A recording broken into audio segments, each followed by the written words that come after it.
வணக்கம்.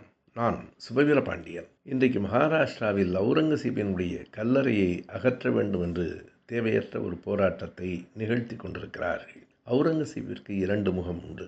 ஒன்று, முழுக்க முழுக்க அவர் மிகுந்த மத நம்பிக்கை உடையவராக இருந்தார். இன்னொரு பக்கம் தன் மக்களுக்கு நீதி வழங்குவதில் ஒரு நல்ல அரசராகவும் இருந்தார். அவர் 1689 ஆண்டு, அதாவது 335 ஆண்டுகளுக்கு முன்னால் சிவாஜியினுடைய மகன் சாம்பாஜியை கொன்றுவிட்டார் என்பதற்காக அவருடைய கல்லறையை இடிக்க வேண்டும் என்று சொல்வது எந்த விதத்திலும் ஒரு சரித்திர அறிவற்ற செயல் என்று தான் சொல்ல வேண்டும். ஏனென்றால் போர்க்களத்தில் மோதிக்கொண்ட மன்னர்கள் எல்லோரும் ஒருவரை ஒருவர் அழித்திருக்கிறார்கள். அவர்கள் வெவ்வேறு மதத்தினராகத்தான் இருக்க வேண்டும் என்பதில்லை. ஒரே மதம் சார்ந்தவர்கள் கூட அதனையெல்லாம் செய்திருக்கிறார்கள். ஆனால் அவுரங்கசீப் தன் தனி வாழ்க்கையில் எவ்வளவு ஒழுக்கமானவராக இருந்தார் என்பதை வரலாற்று ஆசிரியர்கள் குறிப்பிடுகிறார்கள். இறைச்சி கூட அவர் உண்பதில்லை.